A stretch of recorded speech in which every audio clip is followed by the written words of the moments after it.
This show contains movie spoilers and swearing.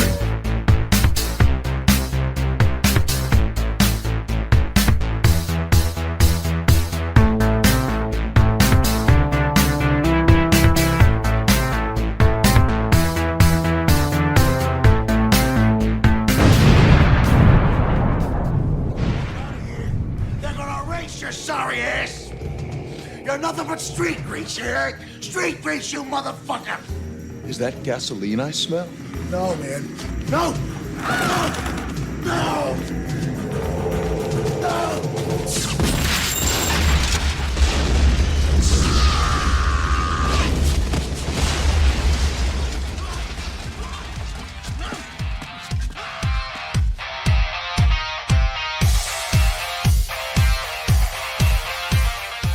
Hello and welcome back to another episode of Bitesize Cinema. I'm your host RJ McCready, and for this episode I'm going to take you back to 1994 to look at Brandon Lee's gothic action movie The Crow. And joining me for the show today is the international man of mystery himself. Some people say that he can eat from a packet of crisps without actually opening up the bag. So it's Kung Fu Dave. Hello, buddy. I mean, normally when I eat the packet of crisps, I have to eat the packet. Well, then, I've not opened the bag. I've just eaten the whole packet. Just put it in your mouth and that's it. Yeah, off you go. That's the trick. That's how it works. It's a form of recycling and trying to save the world, I suppose, isn't it? You know, without putting it in the bin. Oh, wow. There you go. How you doing, RJ? You all right? I'm very good, thank you. It's it's good. It's been busy with podcasting. Like I say, I've just done a episode with Dan Bone because he's just come back from being on a little bit of leave with his twins, so that was good to come back. And then we obviously did a film called Twins, which was a lot of fun. Absolute legend, Dan Bone. He is, and he actually said that he's a fan of yours as well.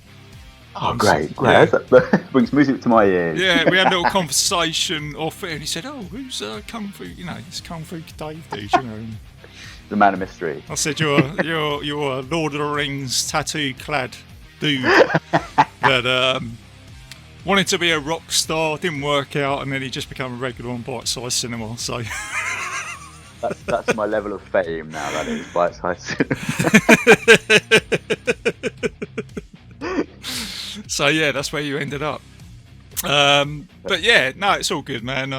As I said to you earlier, I'm very excited to say that I'm going to be talking to CJ Graham, aka Jason Voorhees, later on today. So kind of feels like Christmas. He doesn't murder you, eh? Well, you know what he might do. I want him to. Do you know what I mean? I want him to do the old sort of grab you around the neck, throat hold, or whatever he does. You know, so.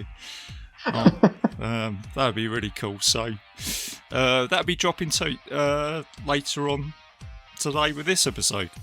I'm looking forward to doing this as well, Dave. To be honest with you, it's one of those films which we'll get into in a minute. In fact, I'll tell you what, we always do this. Shall we play a trailer and then talk about the movie? Yes, I think we should. All right, let's do it, because otherwise I'm going to get into the film. What we do, guys, is, you know me, you know what I'm going to say. We're going to play you a trailer and then we'll be back soon.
And welcome back, everybody. So the synopsis to this film is: a man brutally murdered comes back to life as an undead avenger of his fiance's murder. It's an action fantasy thriller.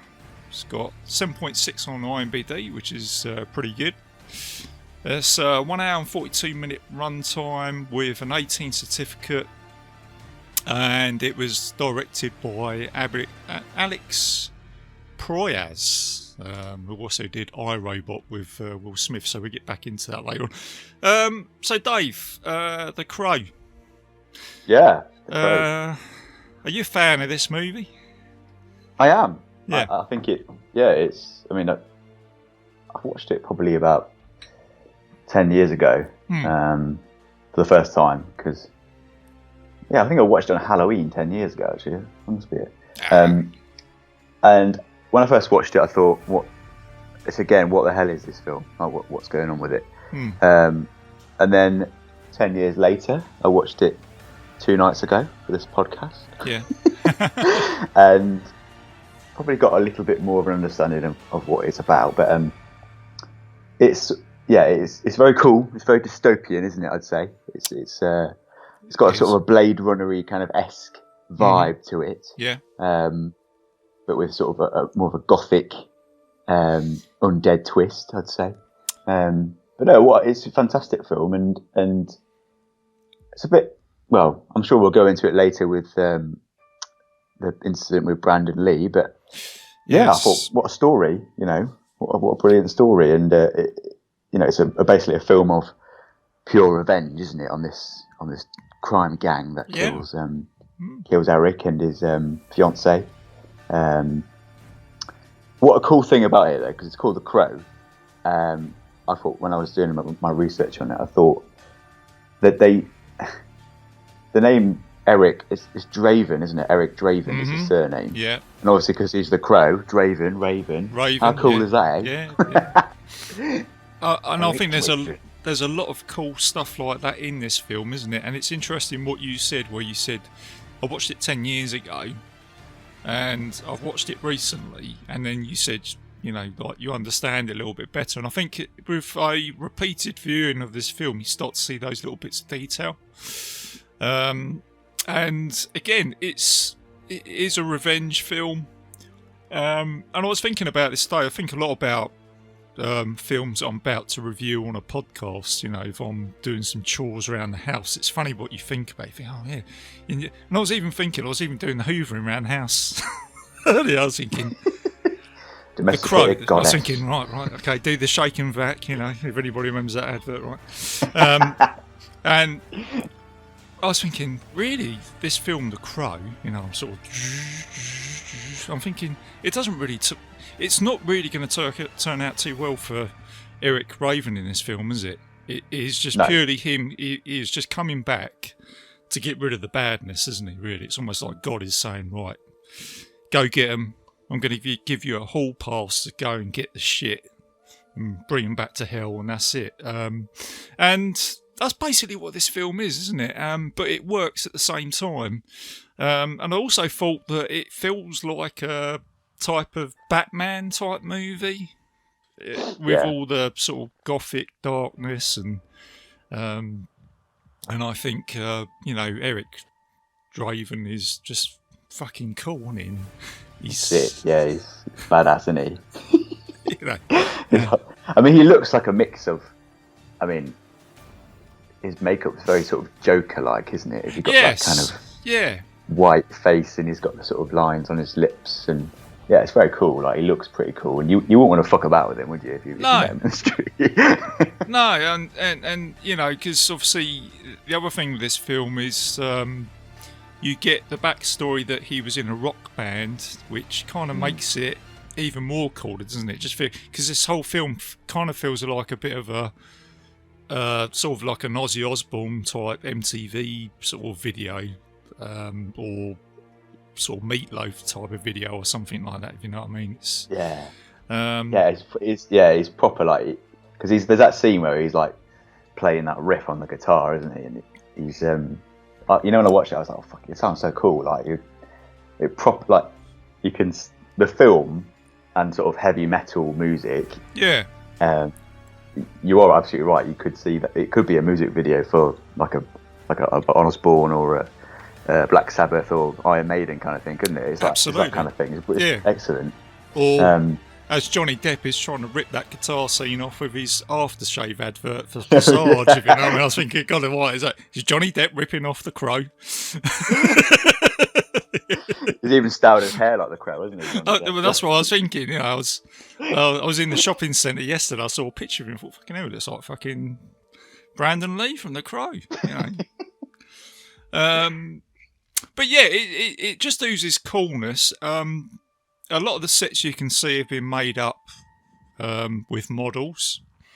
That's fine. That's absolutely fine with me. Do you know what I mean? Because I love that sort of style of. I love things that are tangible.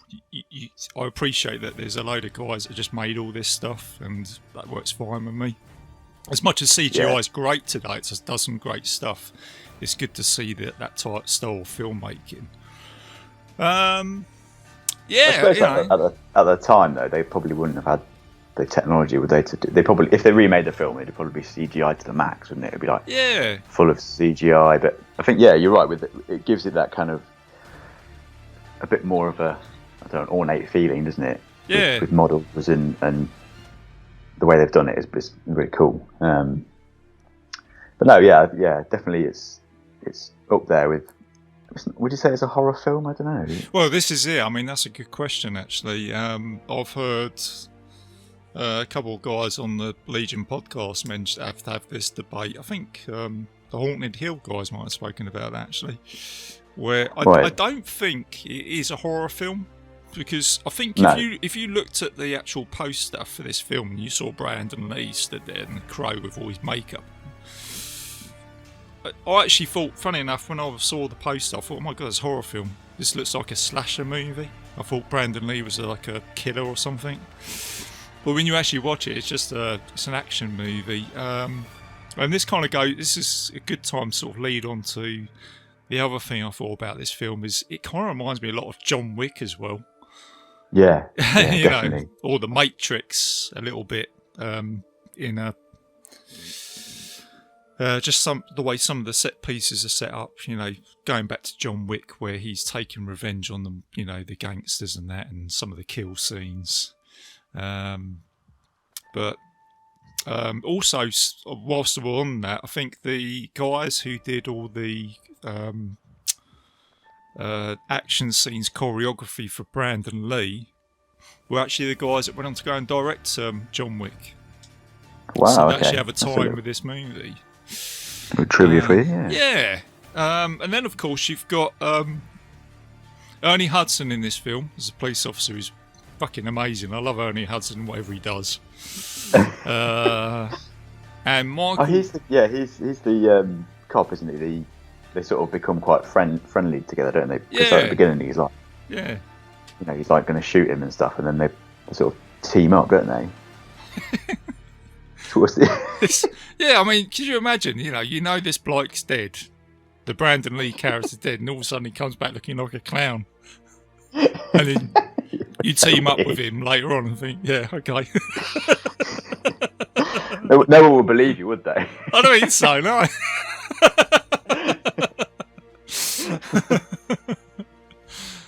It's fucking weird. Yeah, there's another character in this who fucking fits the bill just fine. Michael Wincott from we mentioned him before, haven't we, with Robin Hood, Prince of Thieves. Robin Hood, yeah. What a brilliant baddie, isn't he? He's just all of his films, you know, and especially Guy of Gisborne in Robin Hood. We covered that, didn't we, a few months ago? But what a fantastic baddie. I mean, and an actor as well, like he's just brilliant. And he played Top Dollar. He's called Top Dollar in this film, Top Dollar, isn't he? yeah. The names are great. Yeah, you Top Dollar. Sounds like he smoked fucking 1,000 cigarettes in fucking one day. That husky fucking voice. Give me that fucking crow.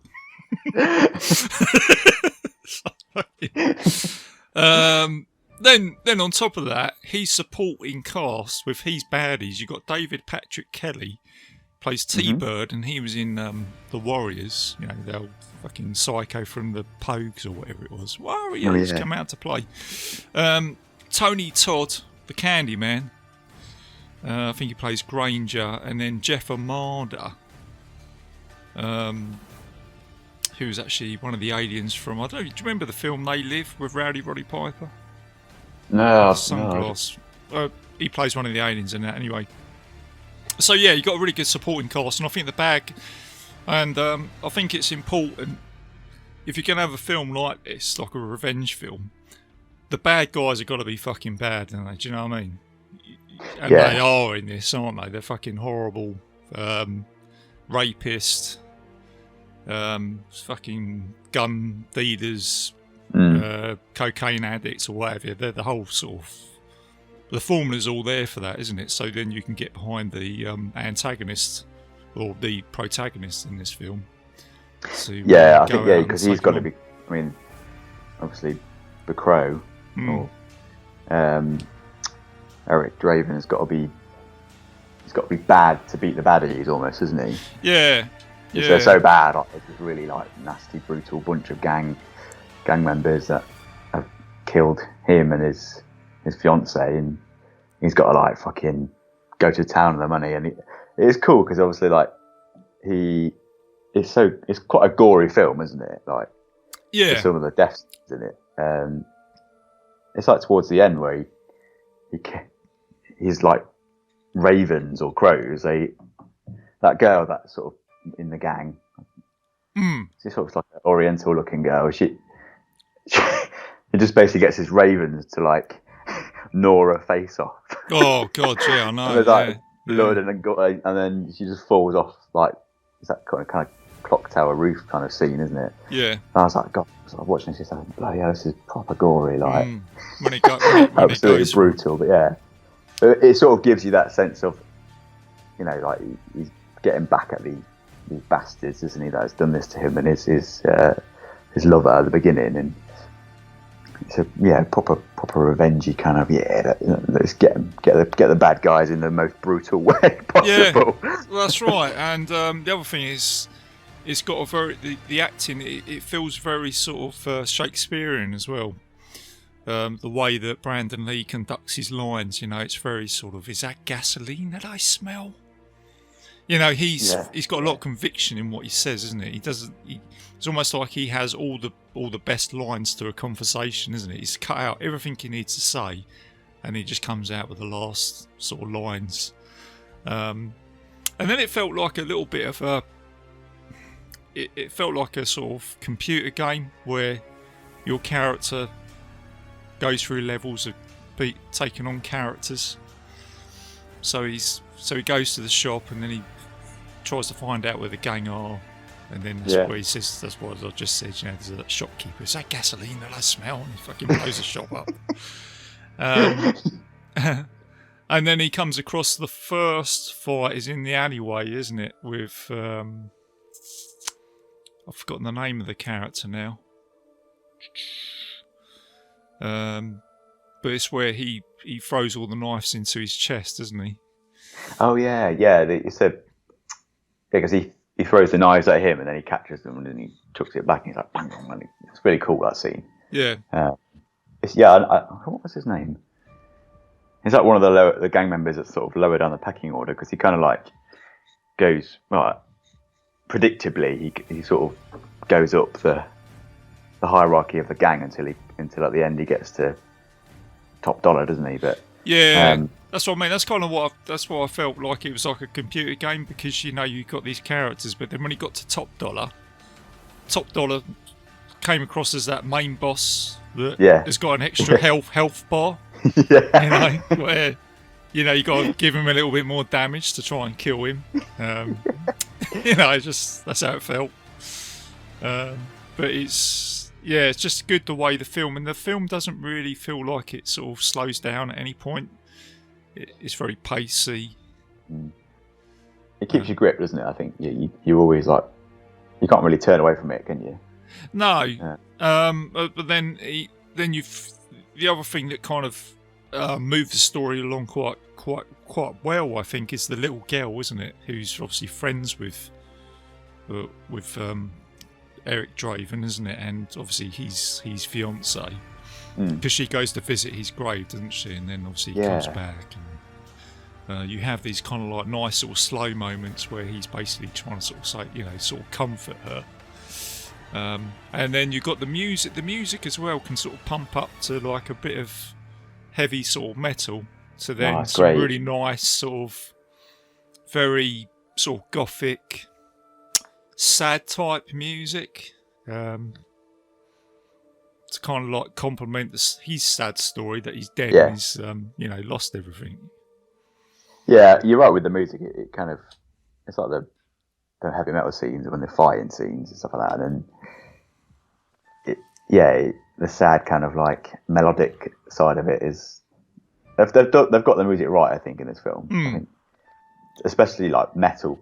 We can probably refer back to heavy metal music in this film quite a bit, but like heavy metal music and the way this film is sort of portrayed in the gothic sense and the makeup and the hair and it's almost like it goes hand in hand, doesn't it? And obviously him being a musician as well, strumming out, some really cool fucking riffs on his guitar, and it's really cool. Like, and I imagine a lot of metal fans, like heavy metal music fans, probably resonate with this film quite a bit, just because of the music and sort of the characters involved and the way it's made. It's I think you've got really cool.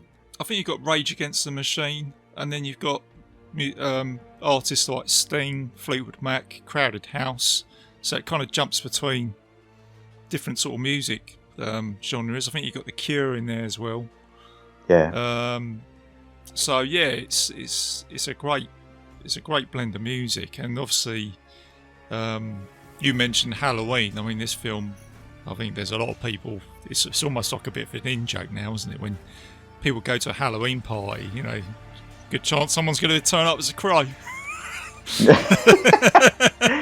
Oh yeah, it's a brilliant costume, isn't it? Like, wow, that's my next Halloween idea now. Thanks, RJ. Next year, I'm going to dress up as the crow. I think you could pull that off. Do you reckon? I just need to grow my hair a bit longer. Yes, yeah, you could do that. Yeah, get some black tape, is it, and sort of wrap it around the torso and all that. Yeah.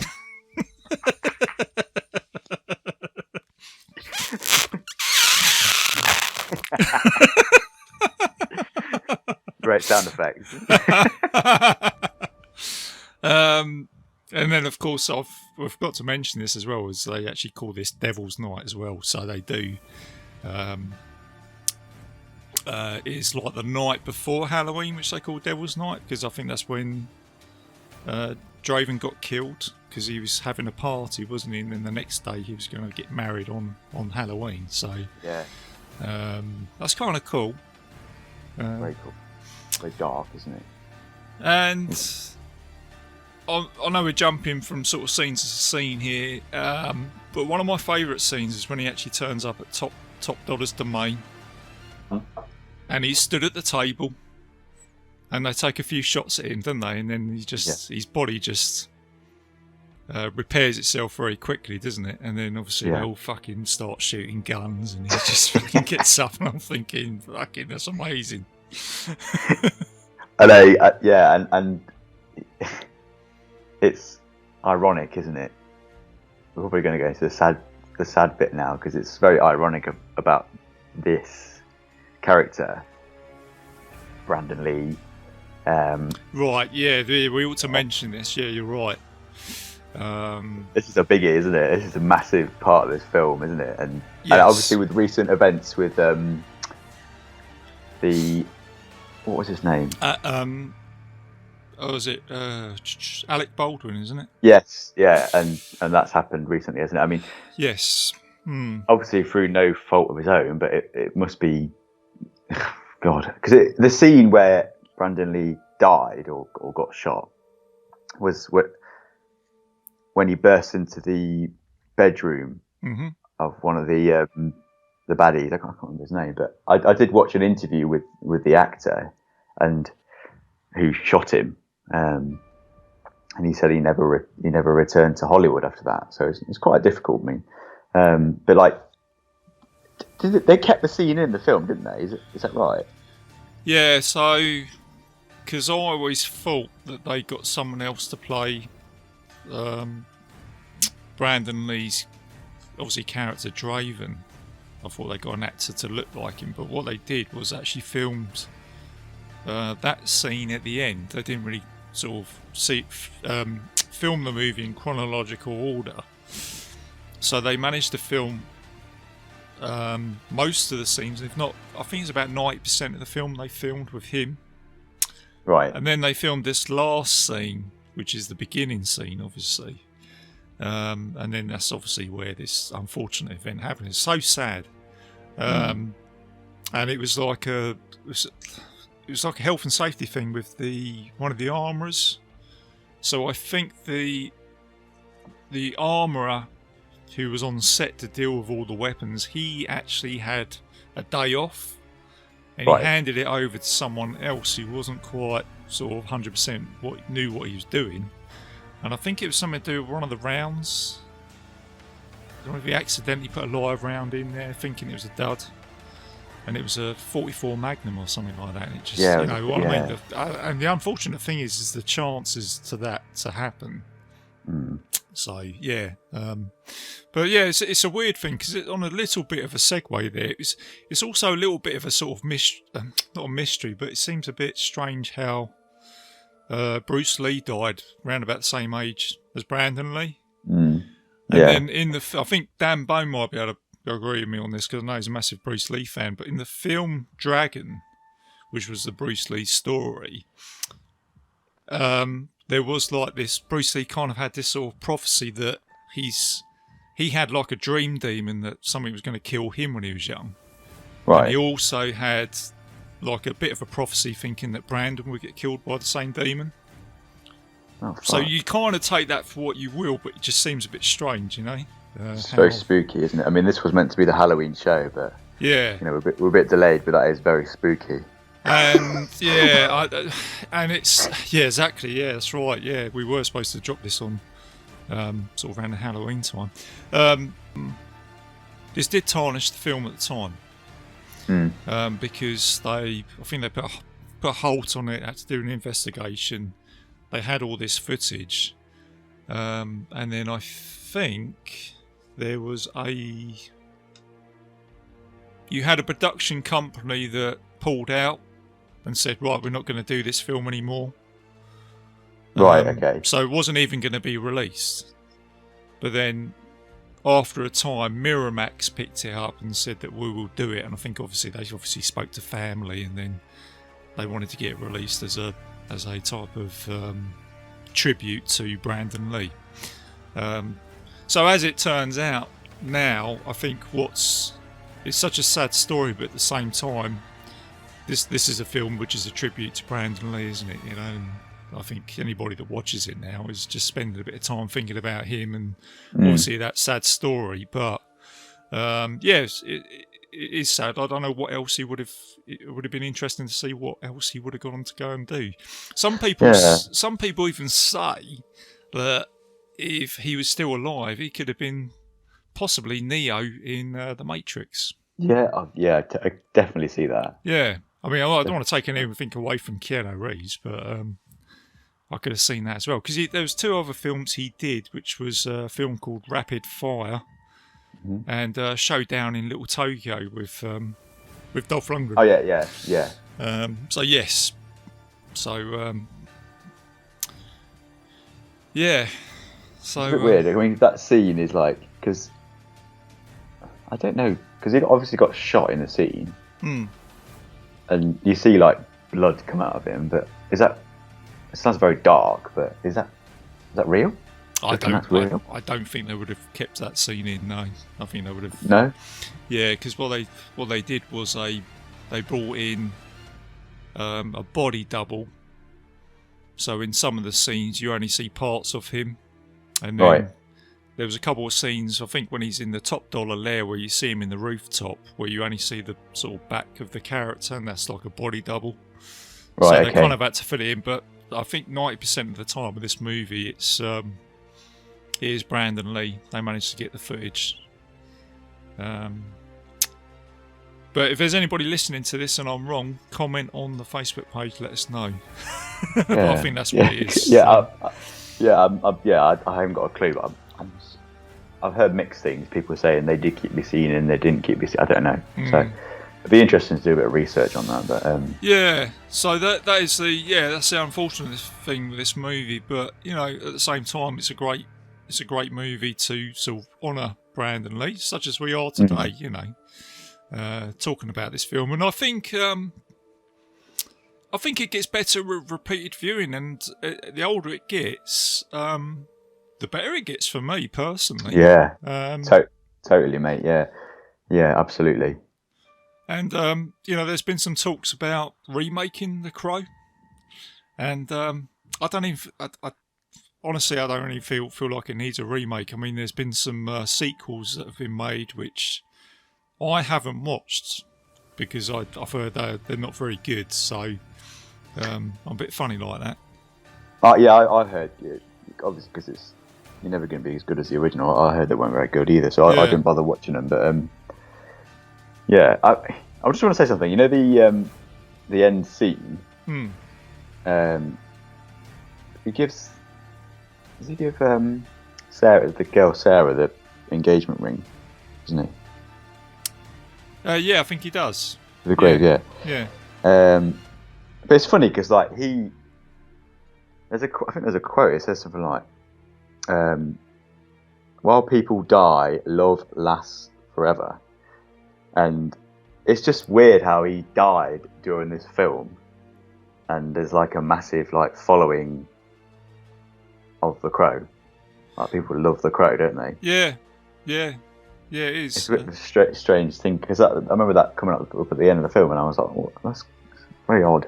Yeah, there are some spooky things like that, isn't there? Do you know what I mean? Like you say, I'm glad you brought that up, that last quote, isn't it? It's almost as if he knew in a way that it's possibly was going to be his last film. Do you know what I mean?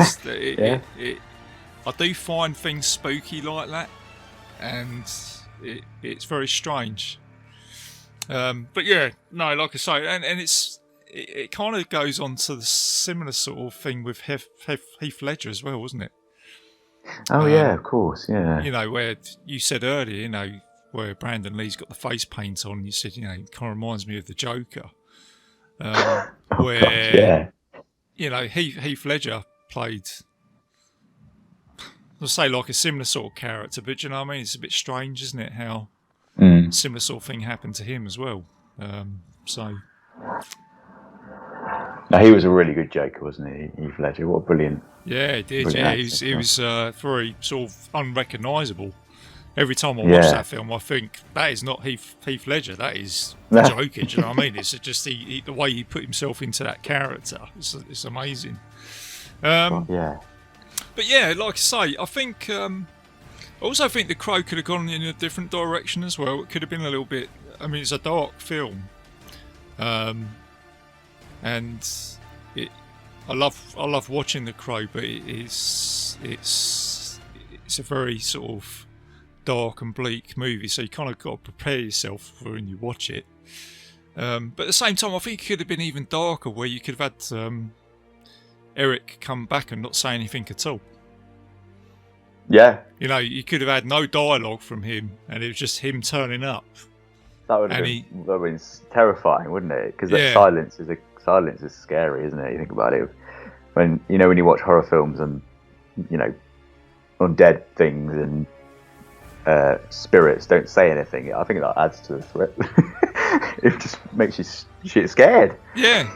So you're right. I mean, and you're probably right. If they did remake this film, it would be 10 times darker than it was when it was made in 1994. Because of what they can do with special effects now, and it would be a proper brutal horror film. I think it'll be terrifying. Yeah, because where he's mimicked himself on like a Harlequin mask, isn't he?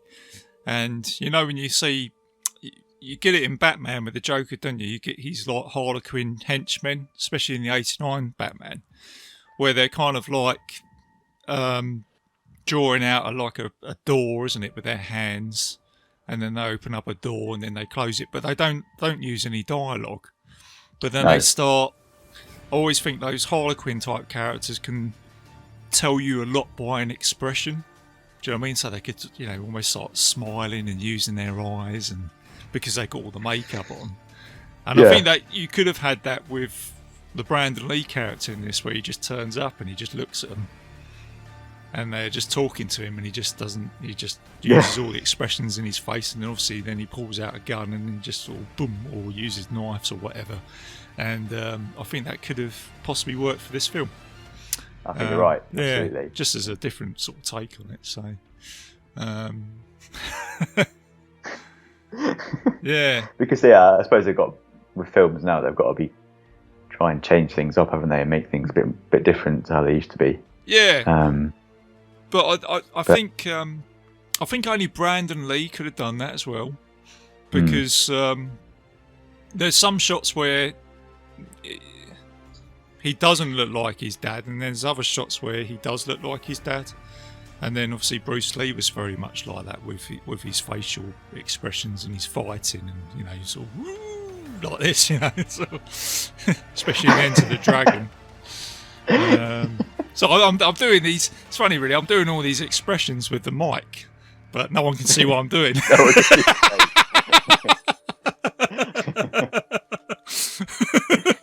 I dread to think what you look like on the other side, RJ. I'm putting all these faces down the microphone, but I'm thinking you probably dressed up as the Crow, aren't you?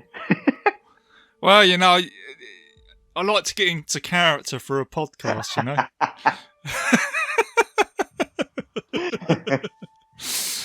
Oh, dearie me. But yeah, no. On the whole, I know we've kind of skipped through it, but I think happy to say it's a cult movie. The other thing I've got to mention as well, it's actually based on a 1989 comic book by James O'Barr.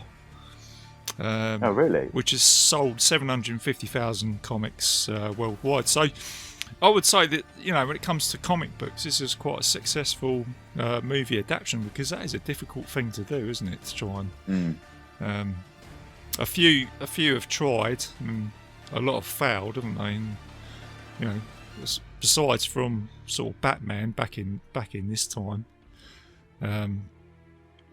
there wasn't really an awful lot of comic books kicking around in the 90s up until obviously today, where we're doused with comic books. Marvel and DC comics and stuff like that. It's like it's really Spider-Man and the Avengers, all based on comics, aren't they? Yeah.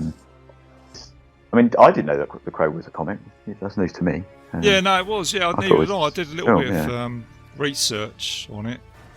Because the other movie it reminds me of as well is Blade. Yes, with Wesley Snipes, obviously, especially the first movie. It's got the same sort of like aesthetic to it. You could almost put it in the same universe. Is that a DC comic? Is that from a? No, that was a comic, wasn't it? Blade. Yeah, it was. Was it Marvel? It's Marvel. Yeah, Blade is actually Marvel. Yeah, so. Man, I would love to have seen him sort of kick some arse alongside the Avengers, eh? I know. I was going to say, when are they going to put him in one of the films? Like, does Blade, the vampire comes out, like, killing Thanos or something like that, and it'd be hilarious, wouldn't it? Yeah, could you imagine that? Like, Blade turns up with Whistler. Yeah. God, it'd be hilarious. Tony Stark would be going into his garage and then Whistler's in there. What the fucking hell? What the fuck have you done to this engine, man? Just tuning up your V8. Go get me a root beer out of the fridge.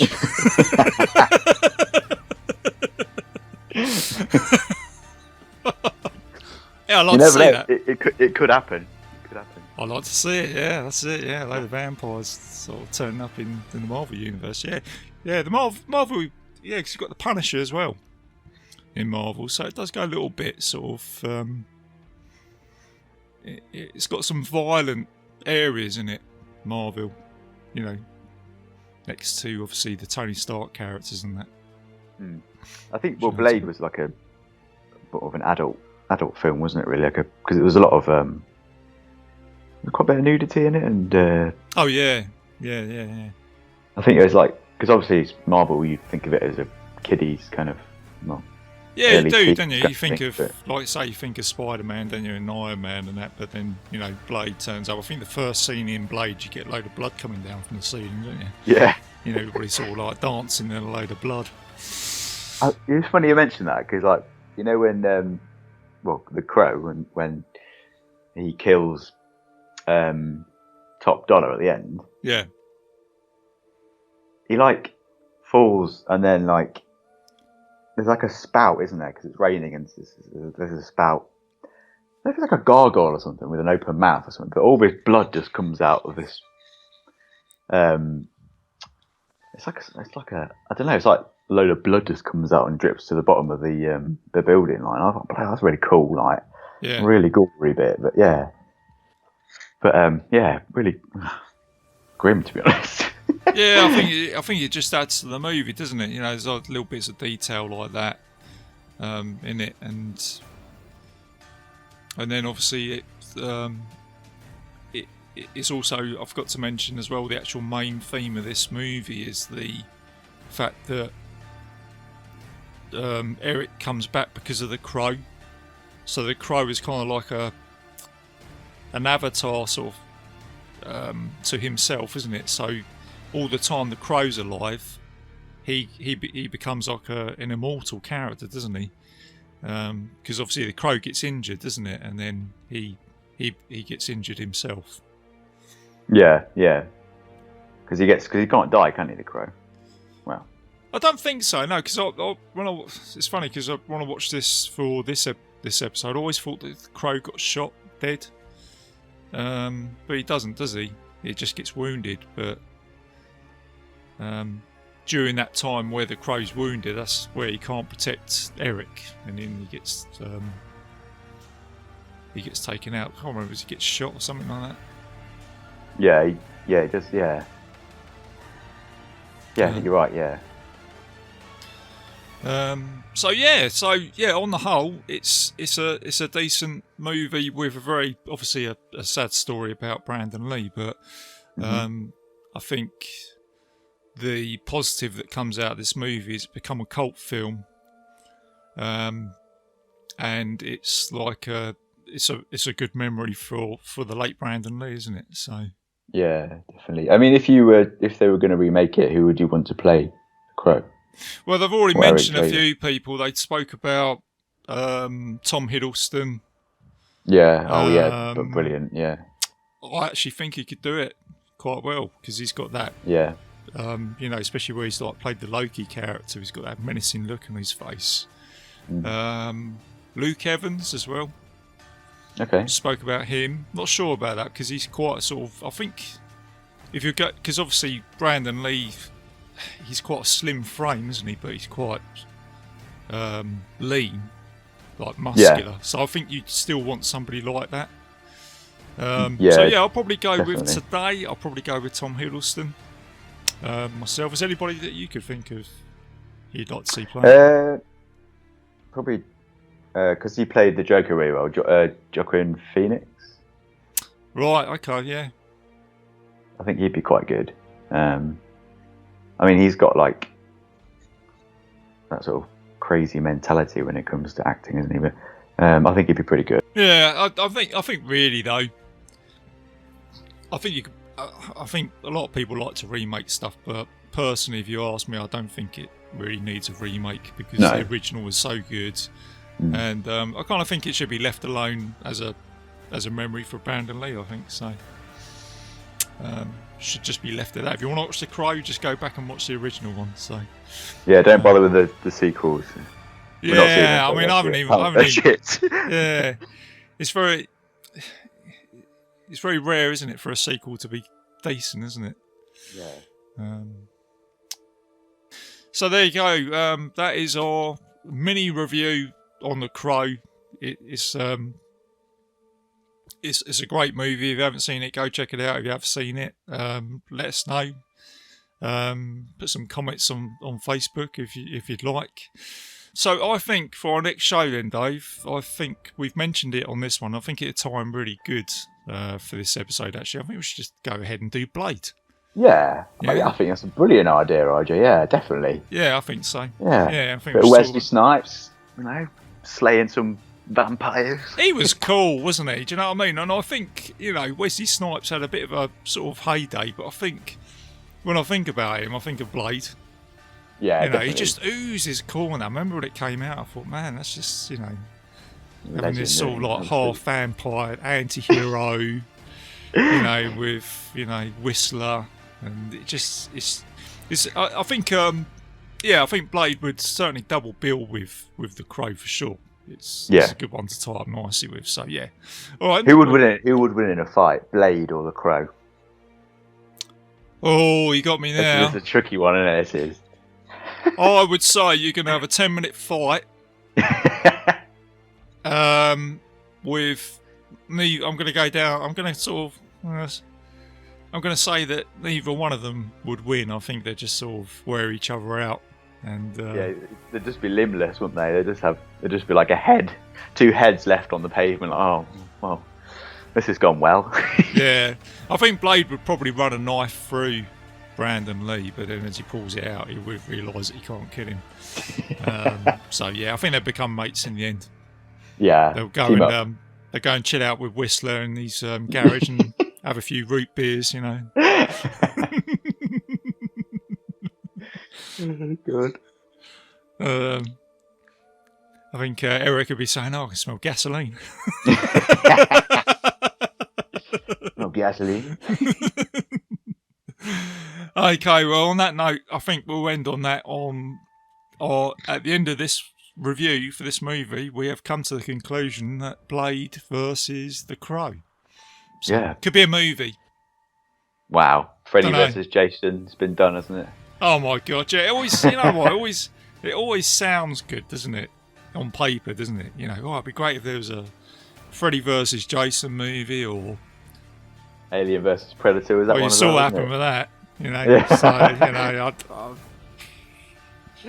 So, it's always mixed reviews. It's never definite, isn't it? It's just. Yeah, it won't for me. I don't think it was for me. I think it'd be if they never made it, all the fans would be going, "Oh, I'd love to have an Aliens versus Predator movie." It just never seems to work out, does it? But there you go. So yeah, there you go, people. Hope you enjoyed that episode. Dave, thanks for coming onto the show. Always a pleasure, RJ. Always a pleasure. Look forward to that Blade episode. So before to wrap the show up, just a little bit of admin. I'm a proud member of the Legion Podcast Network, so go and please check out all the other shows on there, including my other show, which is the Mystery Vault Podcast. You can find Bitesize Cinema on iTunes, Spotify, YouTube, several other players if you type in Bitesize Cinema Podcast into Google. I've also got a Facebook page where I'm most active. That's where you can contact me. So if there's any comments you want to tell us about the show, anything that we've missed out, hey, you guys, you missed this out, let us know. I'm sure we've done it. It'll happen. It always happens. And yeah, there you go, people. So as always, keep it bite-sized, keep it safe, and I'll see you soon.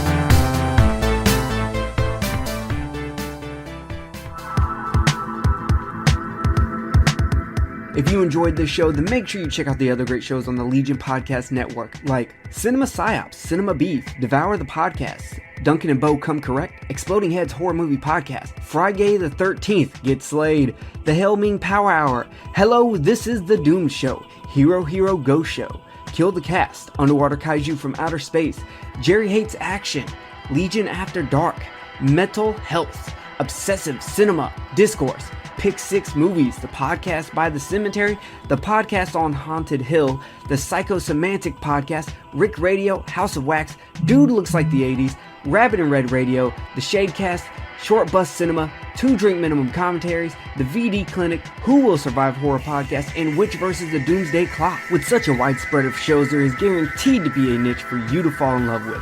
Horror, politics, movies, books, sex, music, commentaries, health, video games, kaiju, action, news, comedy, and opinions that would most likely get you killed in some parts of the world. We are proud to bring you some of the best podcasting in the world. Check us out at www.legionpodcast.com, iTunes, Spotify, Stitcher, YouTube, and any other dark corner of the internet where podcasts can be found.